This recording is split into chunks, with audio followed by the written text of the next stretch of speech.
Բարև Հայր ջան, նախ շնորհավորում եմ բոլորիս գարնան առաջին օրը ու հույս ունեմ, որ այս գարունը բոլորիս կբերի դրական փոփոխություններ ու նոր ձեռքբերումներ։ Մինչ տեսանյութի դիտումը շարունակելը կարևոր հայտարարություն։ Պաշտոնական հայտարարություն։ Վերջին օրերին Իրանի Իսլամական Հանրապետությունը հրապարակային հայտարարություններ է արել, ըստ որոնց տարածաշրջանում առկա ամերիկյան ռազմական կամ ռազմավարական ենթակառուցվածքները կարող են դիտարկվել որպես թիրախ սրման պարագայում։ Նման հայտարարությունները անկախ դրանց իրագործման հավանականությունից օբյեկտիվորեն բարձրացնում են ռիսկերի մակարդակը այն վայրերի շուրջ, որոնք որևէ կերպ ասոցացվում են ԱՄՆ պետական ներկայության հետ։ Ելնելով բացառապես կանխարգելիչ եւ անվտանգային նկատառումներից, Լույսի բանակը հորդորում է բոլոր քաղաքացիներին ժամանակավորապես զերծ մնալ Երևանում ԱՄՆ դեսպանատան հարակից տարածքներում գտնվելուց, չկուտակվել տվյալ հատվածում եւ չշրջել այդ ուղղությամբ առանց խիստ անհրաժեշտության։ Սա քաղաքական գնահատական չէ, այլ սառը հաշվարկ, հիմնված տարածաշրջանային լարվածության իրատեսական գնահատման վրա։ Քաղաքացիական զգուշավորությունը ճգնաժամային փուլերում ամենաառողջ եւ պատասխանատու վարքագիծն է։ Լույսի բանակ։ Մինչև բուն թեմային անցնելը մի բան տեղեկացնեմ։ Ուրեմն ովքեր արդեն ծանոթացել են մեր ծրագրերին Լույսի բանակի կայքում, ուզում եմ ասել, որ ներքին քաղաքականություն բաժնում ավելացրել ենք 3 կետ կապված մարտի 1-ի, հոկտեմբերի 27-ի ու 88 թվի երկրաշարժի բացահայտումների հետ։ Հենց որ կարաք դրանց էլ ծանոթանաք ու իմանաք, թե դրանց հետ կապված որոնք են Լույսի բանակի քաղաքական նպատակները։ Բացի այդ էլ ավելացել են նոր 4 ոլորտների բաժինները, դրանք են տրանսպորտի ոլորտը, սփյուռքի ոլորտը, արդյունաբերության ոլորտն ու ներքին գործերի նախարարությունը։ Այս 4 բաժիններից երկուսը ներքին գործերի նախարարությունն ու արդյունաբերության ոլորտը դեռ մշակման փուլում են, բայց վաղը կամ ամենաուշը մյուս օրը դրանք էլ արդեն լրիվ պատրաստ կհանձնվեն ձեզ, որ իրազեկվեք ու տեղեկանաք արդեն մեր ամբողջական ծրագրերին ու հիշացնեմ, որ մինչև այս պահը ոչ մի քաղաքական ուժ դեռ չի ներկայացրել սենց ծավալուն բոլոր ոլորտների վերաբերյալ մանրակրկիտ ծրագիր։ Հենց որ մի անգամ էլ ու ավելի լավ մտածեք, թե ով է ձեզ իրականում պետք ու ում եք ընտրում։ Այդ տենց։ Հիմա անցնենք այսօրվա բուն թեմային։ Եթե հիշում եք, դեռ անցած տարի ես ասել էի, որ ամենաուշը 2026 թվականի փետրվարի 28-ին Իսրայելը կխփի Իրանին։ Ինքը երկար սպասեցնել չի տա, ինքը հաստատ չի ձգձգելու մինչև գարուն, մինչև մարտ։ Ու հաշվի առնելով այս մի քանի բաները, ամենաուշը 26 թվականի փետրվարի 20-ից մինչև փետրվարի 28-ը Իսրայելը կխփի Իրանին։ Ինչպես միշտ ես իմ հաշվարկներում չեմ սխալվել ու հենց երեկվանից, հենց փետրվարի 28-ից բոլորս ուշի ուշով հետևում ենք Իսրայել-ԱՄՆ ու Իրանի ռազմական գործողություններին ու ամեն հաջորդ լուրը ոնց որ մի հատ առանձին նորություն լինի, որտեվ մեծ արագությամբ են զարգանում իրադարձությունները ու շատերը չեն հասցնում վերլուծեն եղածն ու փորձում են մեր համար օգուտներն ու հնարավոր վնասները հասկանալ ու շատերը ինձ գրեցին խնդրելով, որ անդրադառնամ այս հարցին, որ ավելի պարզ դառնա իրականում հիմա ինչ է կատարվում։ Հայր ջան, ես մեծ սիրով ձեր հետ կկիսվեմ իմ պատկերացումներով այս ամենի վերաբերյալ ու հուսամ դրանով կօգնեմ բոլորիդ, որ այս կատարվողի պատկերը կարողանաք տեսնել ամբողջությամբ։ Նախ սկսենք նրանից, որ երբ տարածաշրջանը բռնկվում է, թույլերը աղոթում են, խելացիները հաշվարկում են, իսկ պատասխանատուները գործում են։ Այդ միշտ տենց եղել է ու միշտ էլ տենց լինելու է։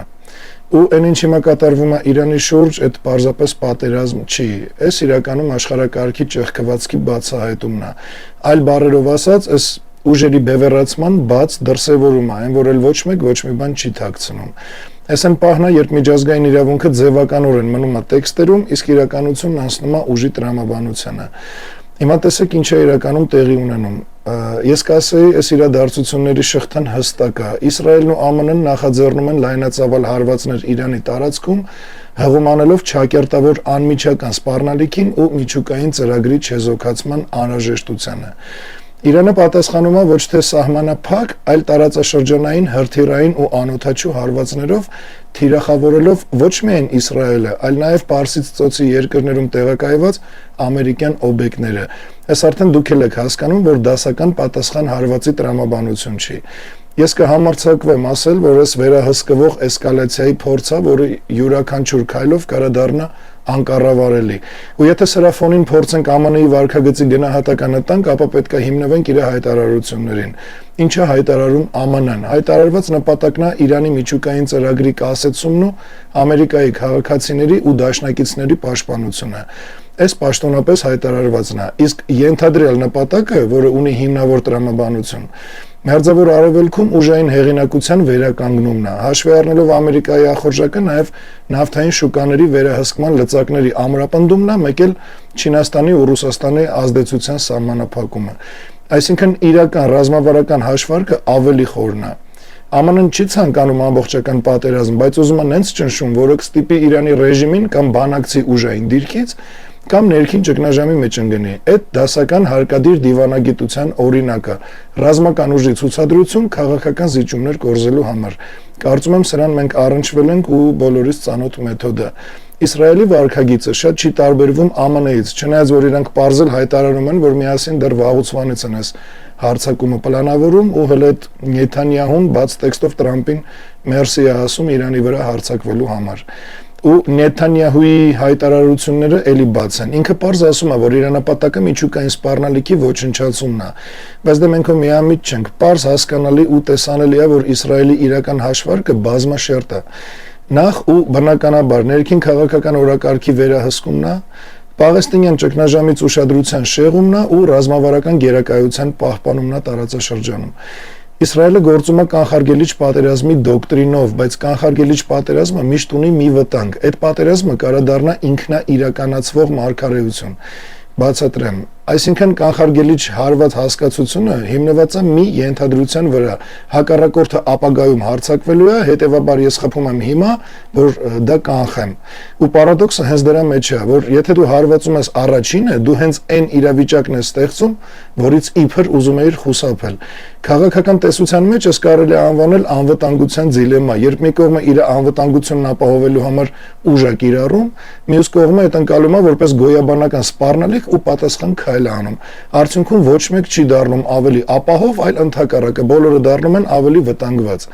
Պատկերացրեք, Իսրայելն ասում է Իրանը ապագայում կարա ունենա միջուկային զենք, ու քանի որ այդ գոյաբանական սպառնալիքը մենք պարտավոր ենք հարվածել հիմա։ Իրանը պատասխանում է, եթե մեզ խփում են, ուրեմն մեր միակ իրական ապահովագրությունը հենց այդ զենքն է։ Արդյունքում կանխարգելման փորձը վերածվում է պրոցեսները արագացնող քայլի։ Այս նրանց համար եմ ասում, ովքեր հիացած են Իսրայելի քաղաքականությամբ ու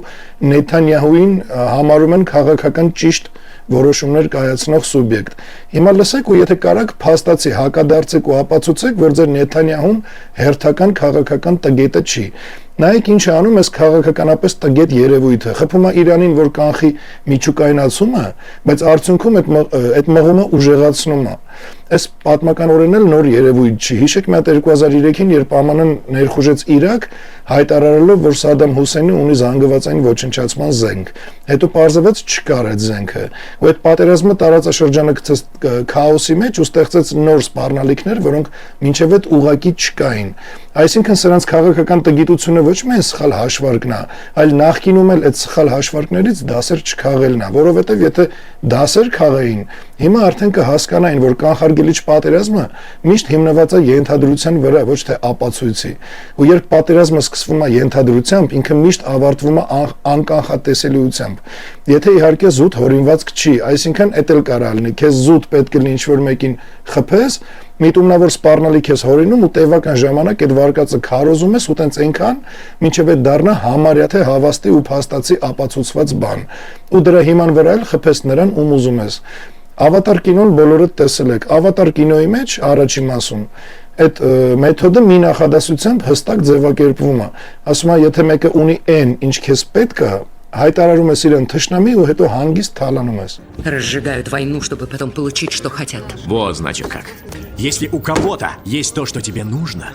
объявляешь его врагом, а потом спокойно грабишь. Հիմա սրանք հենց այդ են անում։ Եկեք այս վերլուծությունը հիմա կիրառենք Իրանի դեպքում այս օրինակով։ Եթե Իրանի վրա իրականացվում է լայնածավալ ռազմական ճնշում, իրանց ռեժիմը ներսում ուզած-չուզած ավելի է կոշտանում։ Սենց թենենց ներսում ձևավորվում է ազգային համախմբում, թշնամու դեմ, ու միջուկային ծրագիրը դառնում է ոչ թե ընդամենը քաղաքական քարտ, այլ գոյաբանական ապահովագրություն։ Այսինքն այն, ինչ փորձում էին կանխել, ընդամենը արագացվում է։ Այս նկատի ունեմ, երբ ասում եմ ինքնաիրականացվող մարգարեություն։ Դու հայտարարում ես իրանք վտանգ են, դու խփում ես ու իրանք իրականում դառնում են վտանգ, որտեվ այլընտրանք չեն ունենում։ Ասեմ ավելին, կանխարգելիչ պատերազմը միջազգային իրավունքի տեսանկյունից մնում է ամենախոցելի հիմքերից մեկը։ ՄԱԿ-ի կանոնադրության 51-րդ հոդվածը, եթե չեմ սխալվում իհարկե, բայց կարծեմ 51-ն էր։ Նո հոդվածի թիվը այդքան էլ կարևոր չի, կարևորն է, որ ինքը գոյություն ունի։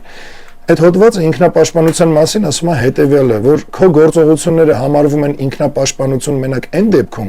եթե քո վրա հարձակում արդեն տեղի ունեցել է, ու ըստ ՄԱԿ-ի կանոնադրության Իրանը հիմա լրիվ արդարացված է միջազգային հարթակում, որովհետև Իրանը գործողություն է ծավալել մենակ իր վրա հարձակվելուց հետո։ Այս ով ինչ ու ոնց ուզում է անի, մեկը Իրանի գործողությունները որակավորվում են որպես ինքնապաշտպանություն, որովհետև Իրանը քայլերը արել իր վրա հարձակումից հետո։ Իսկ Իսրայելն ու ԱՄՆ-ն մնում են իրենց այդ չակերտավոր կանխարգելիչ հիմքով, որը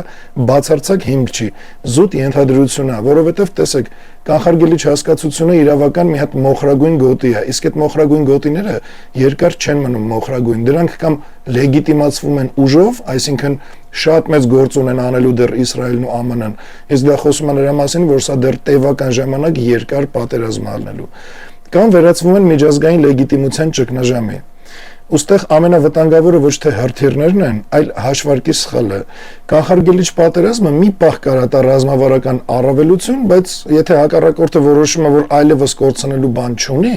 այդ պատերազմը դառնում է գոյաբանական, իսկ գոյաբանական պատերազմները արագ չեն ավարտվում։ Հիմա եկեք Իրանի վարքագիծը գնահատենք։ Իրանի արձագանքը էմոցիոնալ չի, այդ դուք եք տենում ու հասկանում։ Իրանի արձագանքի մեջ անձամբ ես մենակ 4 հաշվարկ եմ տենում ու նենց հաշվարկ, որ դեռ վաղուցվանից արված է, որտեվ Իրանի հասցրած հարվածները տարածվում են ոչ միայն Իսրայելի վրա, այլ նաև ԱՄՆ բազաների վրա Քաթարում, Բահրեյնում, Արաբական Միացյալ Էմիրություններում, ու սրա մեջ ես տենում եմ հստակ ու վստահ ուղերձ, որով Իրանն ասում է, որ պատերազմը դառնալու է տարածաշրջանային, ու Իրանի հայտարարված նպատակներն են, որոնց դեմ ոչ ՄԱԿ-ի կանոնադրությամբ կարած, ոչ էլ որևէ այլ կանոնադրությամբ։ Իրանը հստակ հայտարարում է իր նպատակը, իր գործողության պատճառը, ասում է դա պատասխան հարված է ու ինքնիշխանության պաշտպանություն։ Բայց իմ անձնական կարծիքն է, որ Իրանը այս ամեն ինչից օգտվում է ու իր իրական նպատակը նաև իրենց ռեժիմի ներքին լեգիտիմության ամրապնդումն է, շիա դաշինքների մոբիլիզացումն է ու ԱՄՆ-ին սաստելն է, որ հետ պահի լայնածավալ ներխուժման մտքից։ Ու ասեմ, թե արդյունքում այս ամեն ինչը աշխարհակարգային ինչ հնարավոր հետևանքներ կարա ունենա։ Տեսեք, եթե Հորմուզի նեղուցը փակվում է, աշխարհի նավթի մոտ 20%-ը դուրս է գալիս շուկայից։ Բնականաբար գները բարձրանում են։ Եվրոպան այդ դեպքում մնում է անխուսափելի ճնշման տակ, Չինաստանն էլ կանգնում է էներգետիկ լուրջ ռիսկի առաջ։ Միակ հնարավոր շահողը այդ գների աճից դառնում է Ռուսաստանը։ Ու այս տեսանկյունից նայելով կարելի է ասել, որ այս արդեն մենակ Իրան-Իսրայել հակամարտություն չի։ Այդ միանշանակ։ Այս արդեն համաշխարհային տնտեսական ցնցման մեծ ռիսկ է։ Ու այս իրապես բազմավեկտորային վտանգների ֆոնին ինչ է անում Հայաստանի իշխանությունը։ Այս ամենի ֆոնին, երբ տարածաշրջանը կանգնած է լայնածավալ պատերազմի եզրին, Հայաստանի ԱԳՆ-ն հայտարարում է, որ իրանք հետևում են իրավիճակին։ Ինչ հզոր հայտարարություն, ինչ քաղաքականապես զարգացած դիրքորոշում։ Ասենք որևէ քաղաքական հայտարարություն անելու փոխարեն, կամ որ ամենակարևորն է, որ ԱԳՆ-ն առաջի հերթին ու հələ մինչև այս պատերազմի սկիզբը ուղղակի պարտավոր էր Իրանի ու Իսրայելի մեր քաղաքացիներին կոչ անել, որ շտապ այդ երկրները լքեն։ Ինքը դրա փոխարեն ինչ է անում, հանրային հայտարարում է իր դիտորդական աթոռի մասին։ Դուք հասկանում եք, պետությունը, որը սահմանակից է Իրանին, իրավունք չունի ուղղակի հետևելու։ Ուր է ձեր հնարավոր արտակարգ իրավիճակների պլանը, ուր են քաղաքացիների հստակ նախազգուշացումները, ուր է դեսպանատների ակտիվ կոնսուլական աշխատանքը։ Եթե այդքանը չկա, տրամաբանական չի, որ դրա փոխարեն ուրեմն պարտադիր պետքա պետական մակարդակով երաշխիք տակ Հայաստանի քաղաքացիներին, որ ամեն ինչ անվտանգ է ու ոչ մի վտանգ չի սպառնում, այսինքն ոչ մի հնարավորություն չկա ոչ մի ցանկացած տեսակի վտանգի։ Բա այդ երաշխիքը ուր է։ Չնայած նման երաշխիք երբեք չի կարալնի, ու այդ երաշխիքը ոչ մեկ չի կարա տա։ Դուք սկի ձեր հայտարարած չակերտավոր խաղաղության դարաշրջանի երաշխիքը չունեք, որ մնաց սրանը ունենաք։ Այդ դեպքում դուք պարտավոր եք բոլոր հնարավոր արտակարգ իրավիճակների պլանը ներկայացնեք ժողովրդին, ու հələ լիքը անելիք էլ ունեք, որ չեք արել ու չեք անում։ Լավ, չեմ հասկանում, ամեն դեպքի ու իրադարձության հետ կապված դες պետք է նստեմ դաստամ, թե ոնց պետություն ելնեք։ Ընդդիմությանը սովորացնում ենք ոնց ընդդիմություն ելնեն, սրանց սովորացնում ենք ոնց պետություն ելնեն, լավ, էս ինչ է։ Ու այս այն դեպքում հայեր ջան, որ սրանք բոլորը դիպլոմ ունեն, իսկ ես չունեմ, ո՞նց է ձեր համար։ Ասում է հետևում ենք արտահայտությունը դիվանագիտական լեզվով, նշանակում է չգիտենք ինչ անենք։ Դուք հասկանում եք ձեր խայտառակության աստիճանը։ Հիմա ես ձեզ սովորացնեմ ինչա պետք անել նման դեպքերում, այսինքն ասեմ մեր իշխանություն ունենալու դեպքում մենք ինչ կանեինք։ Դուք էլ նստեք խելոք լսեք ու սովորեք, դիպլոմավորներ։ Մենք Իրանում ու Իսրայելում գտնվող մեր Հայաստանի Հանրապետության քաղաքացիների համար անմիջապես կհրապարակեինք ուղեցույց։ Առանց մի գրամ պանիկայի կբարձրացնեինք սահմանային պատրաստականությունը, իսկույն կգնահատեինք բոլոր էներգետիկ ռիսկերը, բնականաբար դրա բոլոր հետևանքներին պատրաստվելով։ Կմշակեինք հումանիտար ճգնաժամի սցենարները, որոնք ոչ մեկ չի կարող ասի, որ բացառվում են։ Ու սենց լիքը բաներ, բայց հաստատ ոչ հետևում ենք։ Ու այդ մենք հետևում ենքի ֆոնին էլ դրան զուգահեռել ձեր այդ փնթի քարոզարշավային պատկերները։ Ամբողջ աշխարհի ուշադրությունը կենտրոնացել է մեր տարածաշրջանի վրա,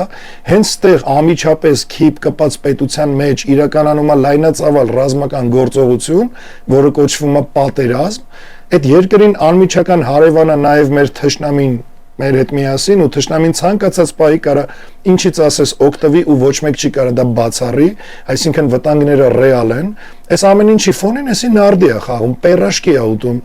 այսինքն թքած ամեն ինչի վրա իր համար կարևորը իր ներքաղաքական PR-ն է։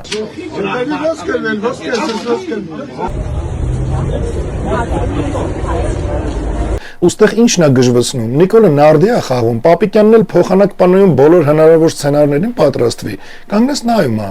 Այդ առնվազն կամ երկրի անվտանգության վրա թքած ունենալը, կամ էլ պատասխանատվության լիարժեք բացակայություն։ Ձեր ամբողջ թիմը անգամ պատասխանատվության կոդեքս չունի, պատասխանատվության զգացում չունի։ Հայր ջան, դուք պատկերացնում եք ձեզանից ցանկացածը բանը նախարարելներ այս իրավիճակում։ Մի հատ անկեղծ ասեք հասկանամ էլի, ձեզանից ով կարար այս պայթունավտանգ իրավիճակում հանգիստ ժպիտը դեմքին կանգներ ու անիմաստ մի հատ ապուշ նարդու խաղնայր։ Ես վստահ եմ, որ ձեզանից ոչ մեկ, միակ մարդը համայն հայության մեջ այդ Պապիկյանն է, ով կարա թքած ունենա այս պայթունավտանգ իրավիճակի վրա ու կանգնի Նիկոլի զարկցելը նայի, ու հենց ինքն էլ մեր բանը նախարարն է։ Հերթական շնորհավորանքս բոլորիս այդ կապակցությամբ։ Հետո էլ նեղանում են, որ ասում են պանոն Սարգսյան գեղեցկության սրա։ Լավ է, անիմաստ է մեկը։ Լավ, ինչևէ, վերջում էլ եկեք ասեմ այս պատմության հնարավոր սցենարներն ու հասկանանք դրա հետ ինչ կարելի է անել։ Այն ինչ հիմա կասեմ, ասում եմ բացառապես իմարած հաշվարկները ու զուտ գիտելիքներիս ու տեղեկություններիս վրա հիմնվելով կանխատեսումներս։ Լսեք ու մեկնաբանություններում գրեք, համաձայնեք իմ հետ թե չէ։ Տեսեք, հնարավոր սցենարներից մեկը այդ սահմանափակ էսկալացիան է ու իմ հաշվարկով տենց մի 3-ից 7 օր, նու մի շաբաթ։ Հաջորդը միջին հավանականությամբ սցենարը ու այդենա, որ հարվածները դե բնականաբար շարունակվելու են, դրանց կհետևեն պատասխաններ, տարբեր երկրներից կլինեն ինչպես միշտ անիմաստ ու անօգուտ միջնորդություններ, խորհուրդներ ու կոչեր, բայց չի բացառվում նաև այդ միջնորդությունների արդյունքում հայտարարվի հրադադար։ Նու սրա հավանականությունը միջին է։ Հաջորդ հնարավոր սցենարը այդ տարածաշրջանային լայնացումն է, այսինքն Սաուդյան Արաբիայի այդ հութիների, մեկ էլ իրաքյան շիա խմբավորումների ակտիվացումը։ Կարծում եմ անպայման Հորմուզի փակման փորձ կլինի, ու եթե այդ փորձը հաջողվեց, Հորմուզը փակվավ, այդ կլինի մի հատ համաշխարհային նավթային շոկ, ու դրանից տուժողներին ու շահողներին քիչ առաջ ասեցի։ Ու ասեմ այն սցենարները, որոնց զարգացման հավանականությունը աճող է։ Նախ ներքին ապակայունացում Իրանում, այդ ոնց նայում եմ անխուսափելի է։ Զոհերի աճ, սոցիալական ճնշում, բողոքներ ու դե բնականաբար դրա դիմացել ռեժիմի կոշտացում։ Ու այս կարատևի շաբաթներ, այս թող հաշվի առնեն Իրանում ապրող մեր հայրենակիցները։ Ու հա, փախստականների հարցը, եթե Իրանի հյուսիսում շարժը ուժեղանա, դեպի Հայաստան կարա մեր շատ մեծ հոսք ուղղվի ու այդ հոսքի մեջ ով ասես լինի։ Այս արդեն ուղիղ վերաբերվում է մեր ազգային անվտանգությանը։ Հիմա ես նորից ասեմ, թե մեր իշխանության դեպքում մենք ինչ կանեինք, թող այս իշխանությունը լսի, սովորի ու եթե այդքան կա նաև իրականացնի։ Այս դեպքում մենք արդեն նախապես պատրաստած կլինենք սահմանային անցակետի հումանիտար կառավարման համակարգ։ Կունենայինք հստակ սահմանի անվտանգության զտման մեխանիզմներ, ֆինանսավորման հարցում կգործակցեինք միջազգային կառույցների հետ, որովհետև այդ հոսքի մեջ տարբեր երկրների ներկայացուցիչներ են ելնելու ու ամբողջ բեռը մենակ մեր վրա չեր մնա։ Իսկ սրանց դեպքում ես չգիտեմ, սրանք կարող է միջազգային առաջարկից էլ հրաժարվեն, ուր մնաց մեկից մի բան պահանջեն կամ իրանք առաջարկեն։ Հայր ջան, նման դեպքերում պատրաստ չլինելը նշանակում է ճգնաժամի ներմուծում։ Եթե լույսի բանակը ելներ իշխանության, մենք կգործեինք առնվազն 3 ուղղությամբ՝ ռազմավարական չեզոքություն, բայց ոչ պասիվություն, էներգետիկ ու անվտանգային շտաբ խորհրդակցություններ ու հումանիտար պատրաստակամության ցուցադրում, միջազգային հարթակում, որովհետև պետությունը պետք է հաշվարկի, ոչ թե հիացած նարդի նայի։ Մեր դեպքում մենք անկասկած կօգտվեինք իրավիճակից ամրապնդելով Հայաստանի դերը որպես կամուրջ, ոչ թե դիտորդ։ Ու հայր ջան, ինչի է այս ամեն ինչը վերաբերվում մեզանից յուրաքանչյուրին, որովհետև պատերազմը սկսում է քարտեզների վրա տարբեր տեղեր, բայց հետևանքները կարան հասնեն յուրաքանչյուր տուն։ Ու եթե դուք ուզում եք, որ մեր երկիրը ունենա իշխանություն, որը կմտածի 5 քայլ առաջ, ոչ թե 5 լայք առաջ, ապա պետք է աջակցեք լույսի բանակին, պետք է մասնակցեք։ Ու նորից հիշեցնեմ, որ մենք սկսում ենք իրազեկման արշավ, դրամահավաք ենք անում։ Այդ գումարը մեզ պետք է կազմակերպված աշխատանքի համար։ Ու հերթական անգամ խնդրանքս է բոլորիդ, որ միանաք, մասնակցեք ու աջակցեք։ Հայր ջան, այս մեր հաշվեհամարներն են, որոնք կարող գտնեք նաև մեր պաշտոնական կայքում, ու անկեղծ կլնեմ ու կասեմ, որ այս դրամահավաքին մինչև այս պահը ընդամենը մի քանի հոգի է մասնակցել։ Դրա համար նորից կխնդրեմ, որ յուրաքանչյուրդ ակտիվ լինեք։ Իսկ մասնակցողներին մենակ մեծ շնորհակալություն ու կասեմ, որ օրհնված լինեք մեր բոլոր նպատակների իրականացմամբ, որը անխուսափելի է, եթե միասնականալ շարունակենք ու բոլորն էլ մեզ միանան ու աջակցեն։ Ու վերջում էլ մի բան ասեմ, որ պատմությունը երբեք չի պատժում ուժեղներին։ Պատմությունը պատժում է անպատրաստներին, նրանց, ովքեր զգոնությունը անջատած ապրում են ու կատարվող ամեն ինչին նայում են նենց, իբր այդ իրենց չի վերաբերվում ու իրենք դրա հետ ընդհանրապես կապ չունեն։ Դրա համար ստեղ հարցը մեկն է՝ դու դիտորդ ես թե մասնակից, կառուցող։ Այն պահից, երբ բոլորս դառնանք մասնակից, ոչ թե դիտորդ, այդ ժամանակ ինքներս էլ կկառուցենք մեր երազանքների երկիրը։ Հուսամ այդ օրը շատ մոտ է։ Այս պահի համար այսքանը, հայր ջան։ Լավ մնաք ու օրհնված լինեք բարձր սիրով ու իմաստությամբ։